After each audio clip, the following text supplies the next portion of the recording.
Key game, first NBA start. Today you are in the starting lineup for the first time, which makes it a key game. Playing key games is a great way to help improve your mind player because all the skill points you earn in the game receive a 2-time multiplier.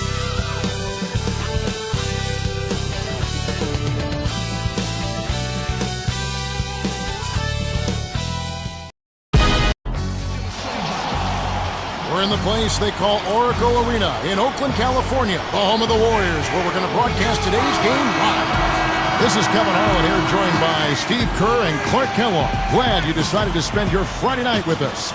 The NBA on 2K Sports. This game back in Golden State for the Warriors. They're ready to play. Well, guys, with a lot of home games coming up, this is where you want to boost that record by making sure you win every game you can. And they already have an advantage coming out of the locker room with the knowledge that they're undefeated against this team so far this year. Well, they've got the formula down pat for beating this team. That's pretty obvious, but I'd be surprised if they rely on the same exact recipe tonight. I think they'll have to show at least one or two new wrinkles. And the starting lineup for the Hornets, brought to you by State Farm. Ariza is the 3 with Weston Okafor rounding out the front court. Willie Green out there with Chris Paul. And for the Warriors, Terrell Wright and David Lee are the forwards. Then there's Udo. Then there's Ellis. Well, after some of the things he's done lately, I mean, you had to expect this kind of a reaction from the fans. Yeah, no surprise. I mean, they're really getting on him, and they have that prerogative. Now let's send it down to Doris Burke, who was able to talk with Mark Jackson. Kevin, mixing up their offensive sets is going to be a part of their game plan in this one. Coach told me that in order to beat a defense of this caliber and talent level, they'll need to keep their trips down the floor unpredictable and not get into any sort of pattern. Let's see if they can do it, Kevin.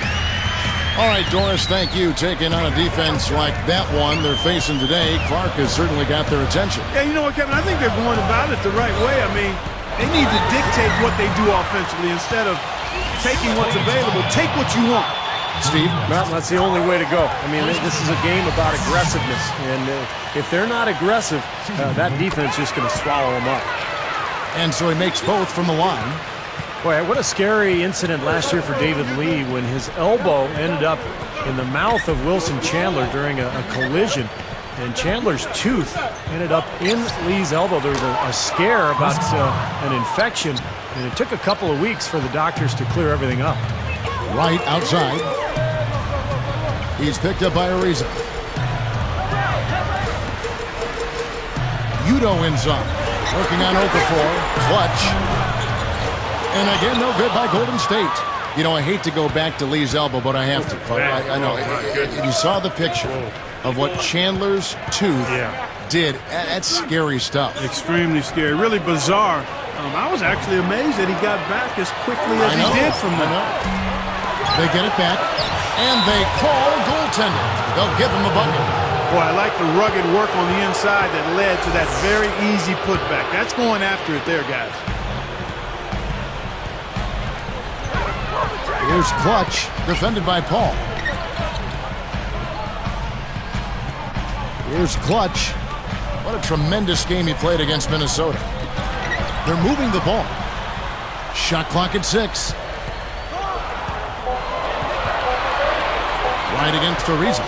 From about 16, the rebound by Okafor. New Orleans in the lead. When I look at it, guys, most of rebounding is about attitude and effort. Hornets did a good job last year in that department. Actually, they had the best offensive rebounding differential in the league. Ellis outside. They double team Ellis. For the 3, gets it to go. He has 5. You know what? That was good defensive effort. But on a shooter like him, sometimes it just isn't enough. Good note, Clark, on that offensive rebounding stat. Steve, they took it personally if they gave up a second chance. Yeah, and the Hornets were just one of 3 teams to keep their opponents to fewer than 10 offensive rebounds a game. So an excellent rebounding team, and that contributed to their solid season that they enjoyed. Now here's Paul. 20 points for him last game against the Clippers.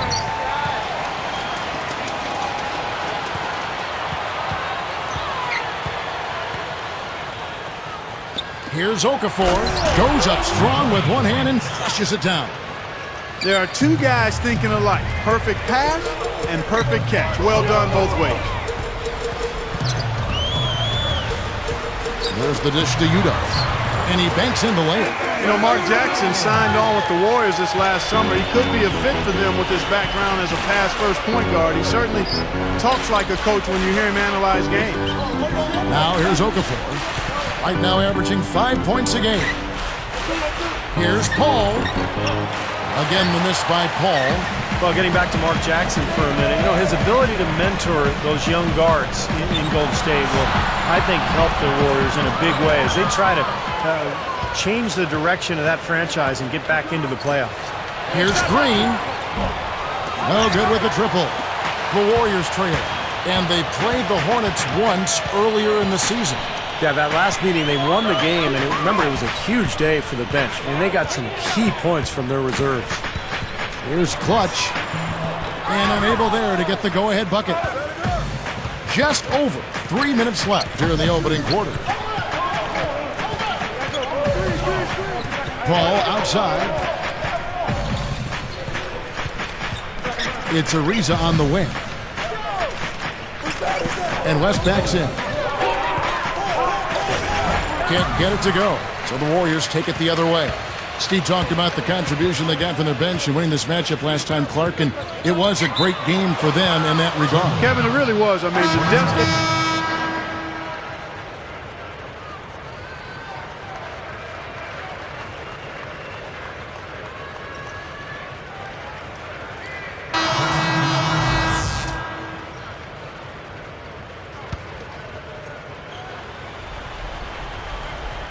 Here's Curry. 11 points for him in that last game against Minnesota. 4 seconds separating the shot and game clocks. Here's Clutch. A chance to extend the lead to double digits, but it's no good. The Hornets leading by 8. Here's Banks. He kicks to Landry. He's guarded by Thornton. Unloads from 9. Landry no good. He worked himself into a really good position there, right near the basket. That's the look you want. Oh, we've seen some great shots in the first quarter. No shortage of offense. Hornets on top, up by 8. And this team has done a nice job on the glass. I think that's how they've built this lead. They've been very physical, really established a presence. The NBA season continues to take shape. LeBron James and the Miami Heat go up against Dwight Howard and the Orlando Magic. Next Tuesday, 7 p.m. Eastern Time.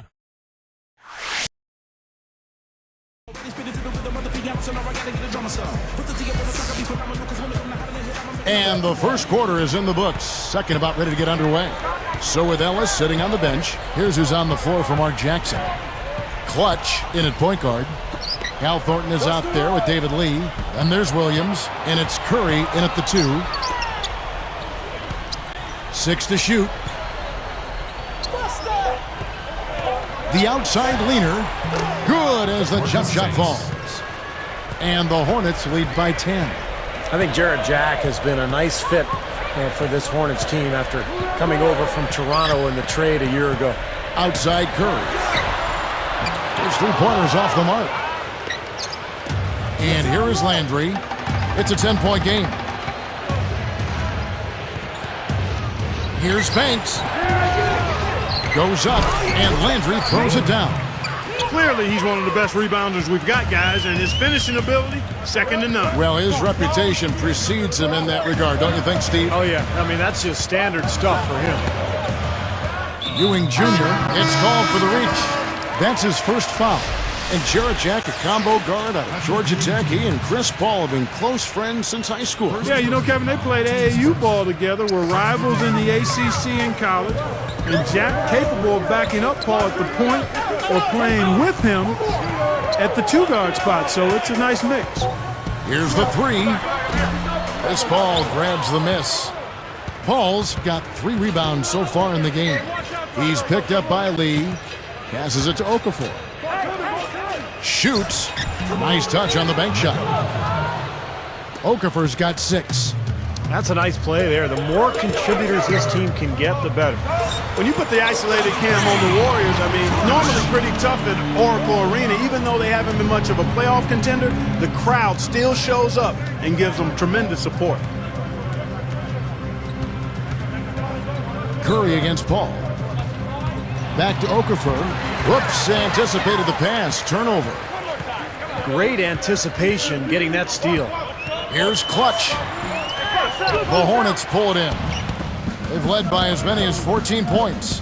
Clark, you're right on it. Warriors last season, 26 up and 15 down at home, an 8-game improvement to the prior year. Steve, not bad. Not bad at all, and that's pretty much a 10-game improvement overall. So the next step for Golden State is to figure out how to win on the road. If they can do that, this is a team that could possibly be in the playoffs next season. Then you can see the strategy has been to take the ball inside here. That's where you get high percentage looks and draw fouls, Steve, and it's a good way to play. Good. He's so graceful around the rim. Sometimes you forget how strong he is. The Hornets leading by 11. Paul outside. Ariza backs in. Landry kicks to Jack. Clock at 6. Back to Landry. Over Udo. Landry no good. Well, with the basket here, they could get back to within single digits. The tray, and that one's good. He's got 11. So good on the run, knocking down that shot. That's tough. And first time out of the game.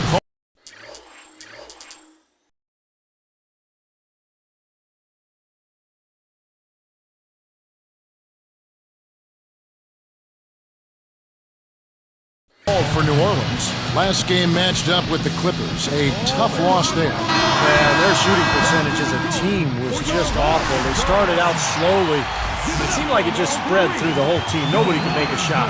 And people lost confidence, too. I mean, that's what jumped out at me, Steve. The ball became kind of a hot potato. Nobody wanted to take the next shot. Looking at who's out there now for the Hornets. David West, he's checked in for Landry. And Willie Green is subbed in for Jarrett Jack. You can't just get a hand up. You've got to anticipate what he's doing before he shoots. He dishes it to Lee. Here's Clutch. Great ball movement.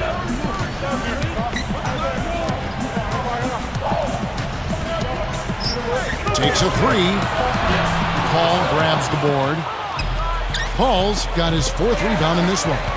Known for being an upbeat and energetic guy in Portland, Monty Williams brought that same attitude over to New Orleans. You have to think that outlook helped in making the postseason, even when dealing with a lot of injuries. Parked down low that time, and he got the 3-second call. Here we are in November. Let's see how things are shaking out in the West early in the season. Taking a look at Golden State, I know they would have liked a better start, but they're 10th in the conference right now. And, of course, New Orleans, 3 spots below. You know, looking at the Warriors, they've not really done anything to distinguish themselves this year. I mean, they haven't been terrible, but they haven't been very good either. And this is kind of the worst place to be in the NBA, Clark, just in the middle of the road. I mean, you're not good, you're not bad, you're just sort of mediocre. So this team, I think, has to make some changes. West kicks to Paul. Puts up a 3, and that one's good. Paul's got 14 points for the game. Great thought there, Clark, on Williams. After the Hornets missed the playoffs, Steve, in 2010, they needed his upbeat attitude. And you won't find a better character guy among head coaches in the NBA. He is a terrific individual. I agree, Kevin. He was a perfect fit for that Hornets team. He's a really good guy. He's a good, solid coach. Worked with Nate McMillan over the years in Portland, as you mentioned, Clark. And I think he brought that experience, put it to use, and did an excellent job with the Hornets. Ariza no up. Warriors trail by 14.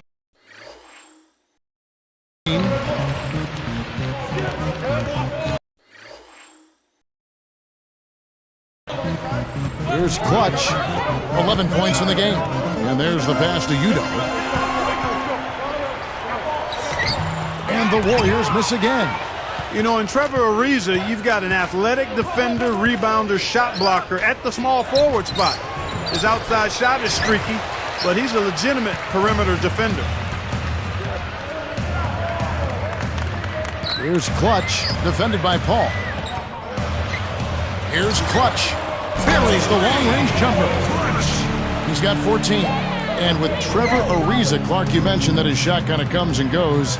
He stepped up big offensively in the playoffs for the Lakers in 2009. And then Steve had a nice series for the Hornets last season against the two-time defending champion Lakers. Yeah, he sure did, Kevin. Ariza is a proven playoff performer. He hasn't been in the playoffs a lot, but when he's been there, he's produced 47% field goal, 44% from long range. I mean, if you could put those numbers together for a regular season, now that would be something. You know, for a little guy, he's really got game on the low block. His combination of strength and footwork make him a load to handle down there. Here's Paul, up and in from the low block. Paul's got 8 here in the quarter. Boy, he's been so cool out there, composed, never rattled. I mean, a very steady contributor to the offense. Launches it. The rebound by Okafor. He just showed you how to guard the three in textbook fashion. He got right up in his face and bothered the release. That is excellent defense.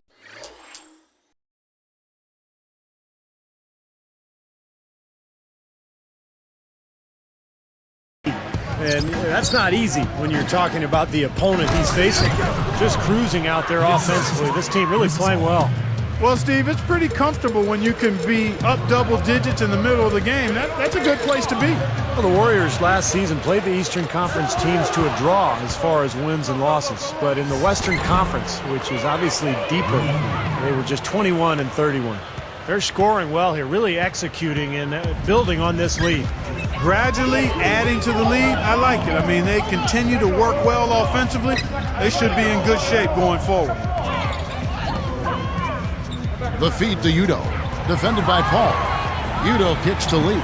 Over West. Another shot, and he sails in for the layup. Udo's got his second bucket of the night. The Hornets leading by 16. Paul outside.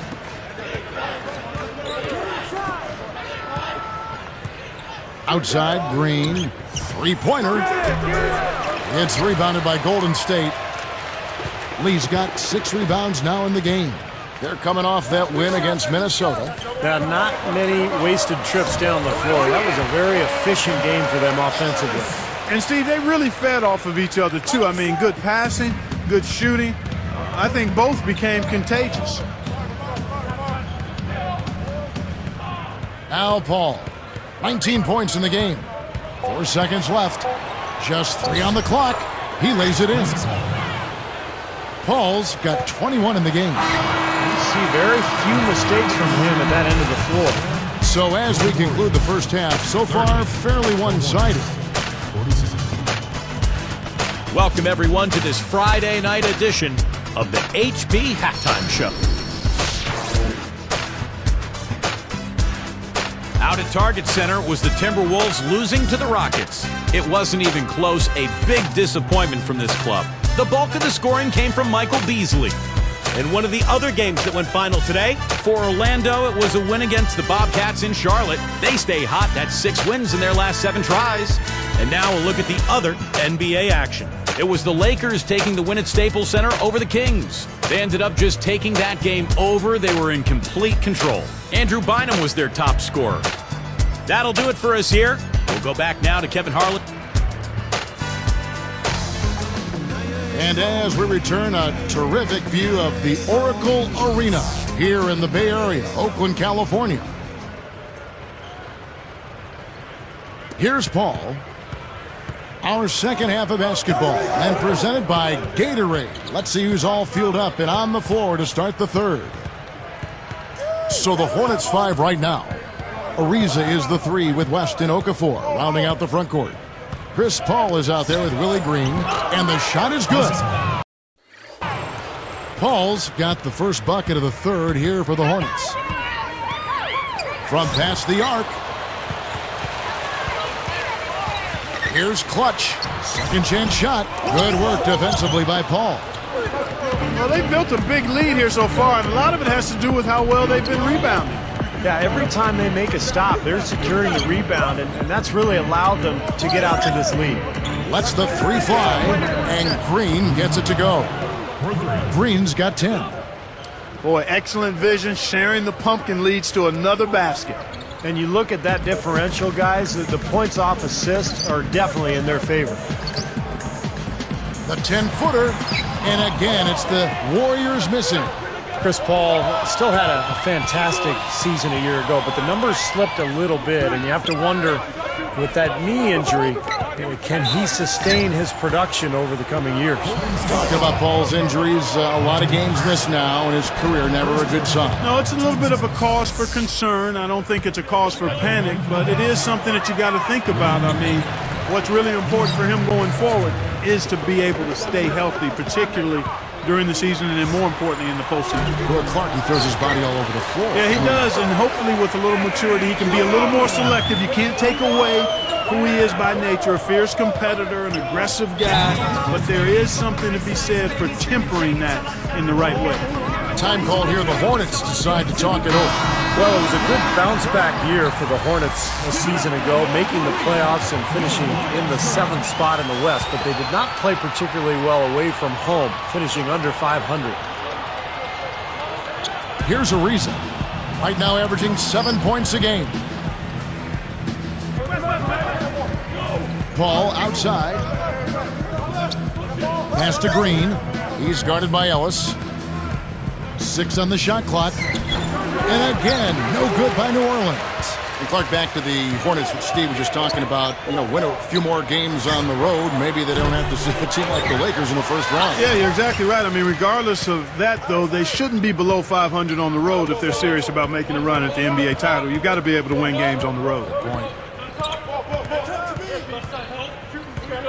Paul outside. He passes to Green. And stolen by Wright. Look at the turnover situation, guys, and it's not been that bad. Just a handful, and when you take care of the ball like that, that can help you build a lead. Well, he really used the height advantage there down on the block. The Hornets leading by 18. Paul outside.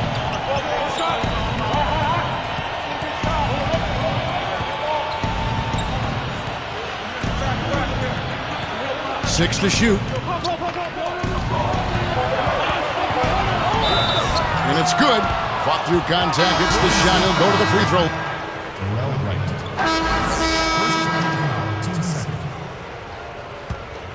Shooting New Orleans. Chris Paul. Whitlock. Here's Jack, averaging 9 points per contest.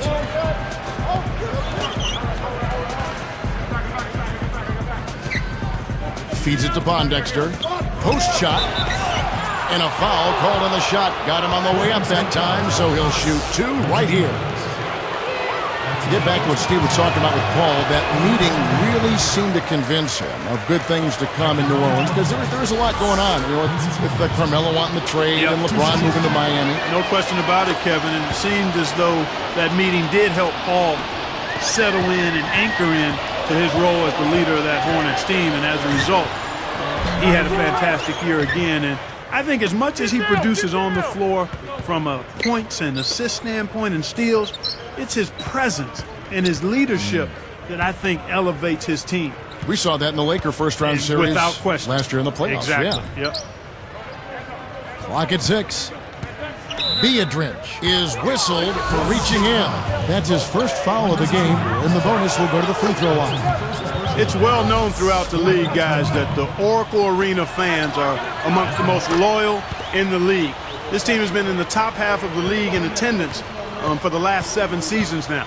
And the new owners haven't dismissed the possibility of moving the Warriors to San Francisco in 2017 when their lease expires at Oracle. That'll be an interesting time. Well, and this is a team that has enjoyed such great fan support over the years without a lot of success on the court. And yet these fans in the Bay Area continue to come and support this Warriors team night in and night out. Releases from 15. Jump shot is good that time. 1:56 left in the third. Guys, they've been getting it done. They sure have been. I mean, really looking good and sharp offensively. Yeah, knocking down the open shots and really getting a nice flow to their game. And here is Jack. Dishes it to Banks. And the layup is good. They're taking it to the hoop strong now, getting a lot of points in the paint. And, Steve, I love it. I mean, I like to see guys attacking the rim and taking it to the paint. It's fun basketball to watch. It's not for the faint of heart, though. You got to be a man to go in there strong. Warriors trail by 21.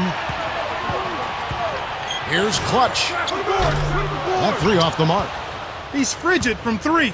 I don't know what's worse, that he can't hit anything from out there or that he keeps on trying to. And so here's Golden State. Looking ahead, they've got the Jazz coming into town for the next game. That'll be the second game of a 5-game homestand. Got a piece of it. That's just a horrible decision. You got to be more patient with the ball. And slammed down hard. Another look on the Sprite Slam Cam. Boy, that dunk got everybody up off their seat. Oh, they're loving it, aren't they, Steve? Well, how could they not? I mean, he put the cherry on top of the sundae on that one. Yeah, right. The reaction was so quick. Incredible defense. Oh! Jams it straight down. Uh-oh. A little bit of a statement made there while he hung on the rim. That's one way to make sure the whole building knows exactly what you just did. Yep, pretty brash move right there, guys. The Hornets were hit by the injury bug last season as Chris Paul missed some time, and then, of course, losing David West for the year in March. That was painful. Catching up on the changes for Golden State. Udo's checked in for Beatrice. Lee comes in for Al Thornton. And Darrell Wright has subbed in for Reggie Williams.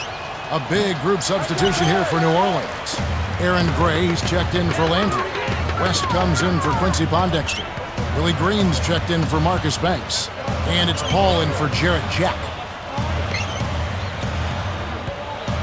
Looking to end the run. Cannot hit. And New Orleans will take it the other way.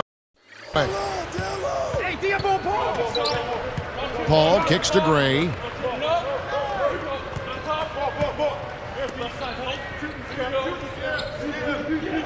And West backs in. The baseline J. Lee gets the rebound. Lee's got 9 rebounds in the game, getting it done. Here's Clutch. That misses, but it kind of had it gone in. And as we can...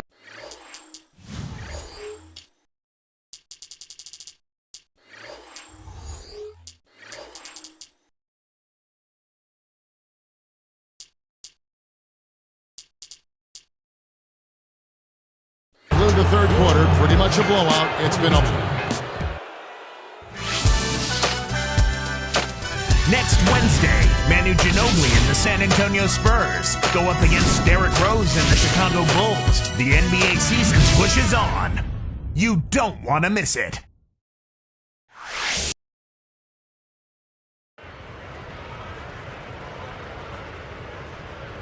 And now our sideline reporter, Doris Burke, has a report for our Sprite Spark of the game. Doris? Well, Kevin, our spark of this game, the stretch by the Hornets.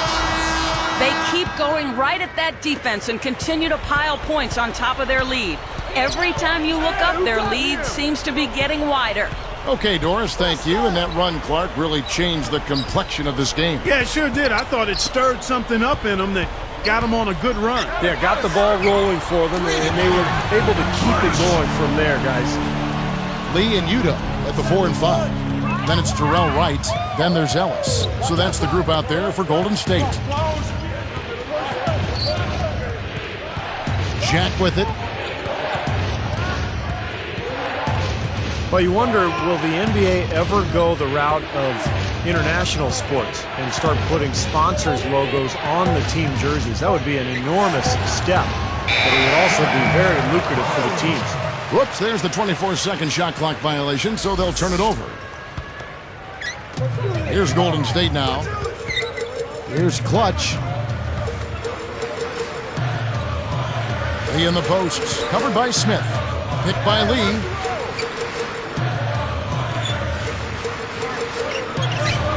And the Warriors tack on 2 more. And, you know, speaking of sponsorships on the players' jerseys, we've seen that in the WNBA and the D-League. Some people feel it's just a matter of time before we see it in the NBA. Well, I'm not sure. I mean, there's a commercialization that takes place, particularly at the pro level, that we've come to accept and consider part of the territory. I still think you want to try to balance it and do it in good taste. I mean, you think of the classic freeze frame of Jordan dunking with the fast food logo center frame on his jersey. I mean, that might be pushing it a tad too far. Yeah, we're now starting to see them get some high percentage shots in the paint. Yeah, that's 5 of their last 6 buckets inside the lane, so they're getting really high percentage looks down there. Udo inside. Gray's there. It's rebounded by New Orleans. And the defense did just enough to throw him off that shot. Here's Jack. He feeds it to Pondexter. Knocked loose. Lets it go with a 3. No good from Jack. On offense, here are the Warriors. A great fourth quarter, just giving up 2 points. That's his first turnover of the game, so for the most part, he's run the offense pretty well. Pondexter, it's good. Timeout called the Warriors. Easy to see why he called this timeout. They've been allowing way too many shots around the basket, and that can't continue. And some changes here for the Warriors. Charlie Bell's checked in for Wright, and it's AC Law in for Monte Ellis. And New Orleans with a change here, too. West is checked in. Here's Udo. And the Warriors miss again. Now, he had plenty of space, poor defense, but I'm not sure about his touch from that range. Now Jack. Well, you look back at that 2010 draft class. It was very deep with some promising big men. Derek Favors, you had Cousins, Udo with Golden State, Greg Monroe, Ed Davis, Patrick Patterson, even Larry Sanders. They all got a chance to contribute in their rookie seasons. And here's a look at what's coming up for the Golden State Warriors. Looking ahead, they've got the Jazz coming into town for the next game. That'll be the second of 5 straight played at home. And the Hornets making a change here. Pondexter's checked in.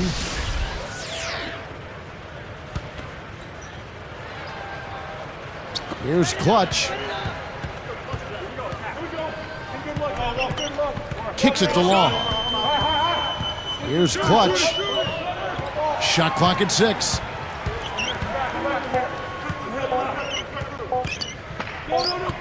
Baseline jumper. Lee gets the bucket. Lee's got 4 points now in the quarter. And, you know, speaking of all the bigs in that 2010 draft class, typically big men are a little slower to develop, but a lot of those guys, Clark, got significant minutes to start. And you know what, Kevin? One of the best ways to learn is by doing regular minutes early in their careers, and a great sign for them going forward. And they're struggling a little bit on the glass. They've got to pick up their physical play in the paint. Yeah, it's about being tougher and more physical, just as you said, Steve. If they can do that better, they've got a chance to come back. And now a look at the upcoming schedule for the New Orleans Hornets. After this one, they're off to Denver to take on the Nuggets. And that's the final game of this 5-game road run for the team. Here's Law. Great offensive performance they're putting on. You see the benefit of knocking down baskets consecutively because it leads to the confidence growing and growing, doesn't it, Steve? It sure does, and now it's to the point where they just feel unstoppable. The dish to Jack. Well, you see so many great European players in the league now, and one of the things the NBA has talked about in the past is creating a 5-team division in Europe. And obviously a lot of logistical hurdles involved, but wouldn't that be interesting? How about the effort we're seeing from him on the boards? He's already in double figures. Yeah, and more importantly, Steve, his rebounds are leading the team. Bell's shot is good. And everything's falling from the three-point line here in the second half. And guys, you know, one fed into the other. I mean, now they're shooting with great confidence, and they're on a roll. You know, to get back to that idea of the NBA teams in Europe, the idea would be that teams here in the U.S.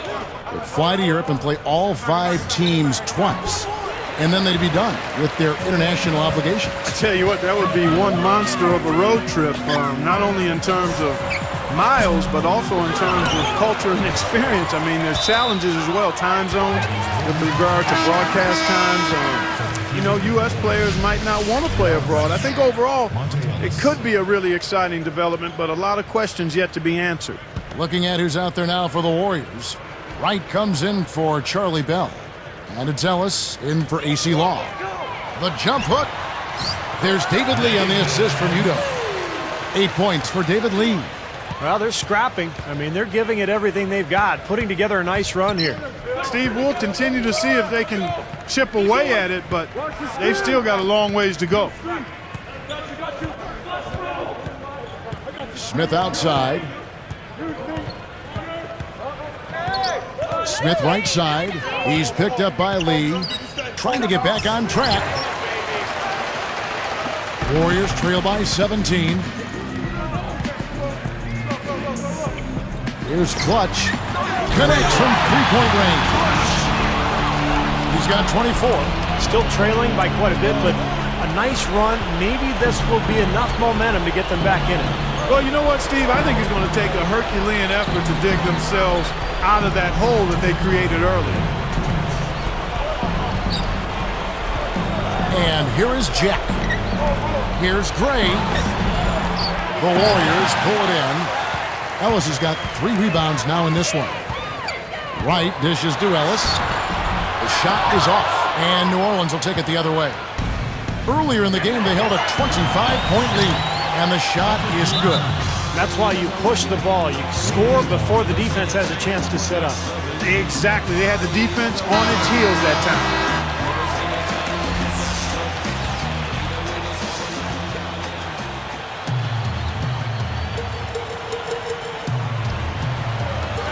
.136 left to play here in the fourth.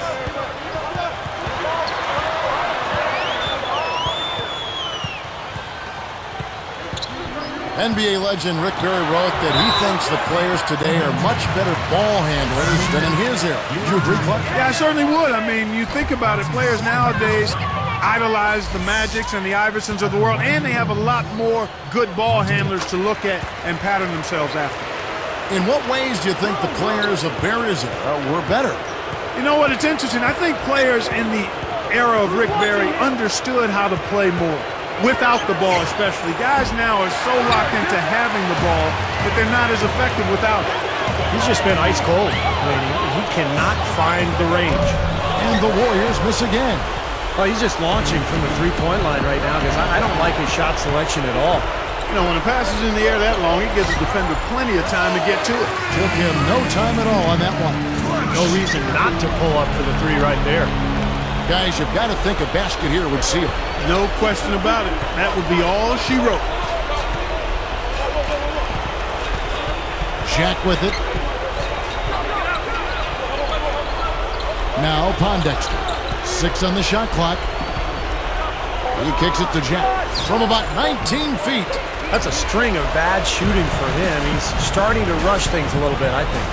And that's the instinct you'd like to see, but he'd be better off just slowing things down a little bit. Picked up by Ellis. Here's Jack. Over Lee. Can't cash in. Tough miss. I mean, not much defense. He had a really good look at the hoop. Here's Clutch. Takes the three. Off target with that shot. So we see.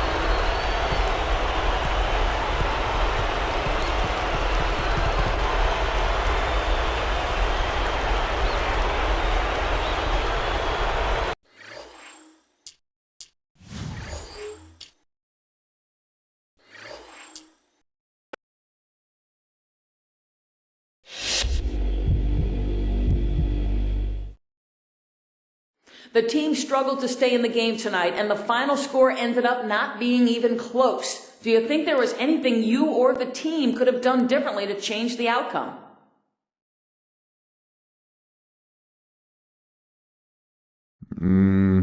Probably scored more points. I think if a few more of our shots went in, yeah, we could have won the game. Math was never my best subject, but I'm pretty sure that's how it would work out. Oh, and another thing. we could have not let them score as many points.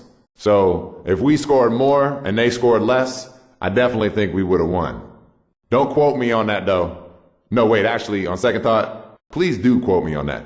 I might even have to tweet that later tonight.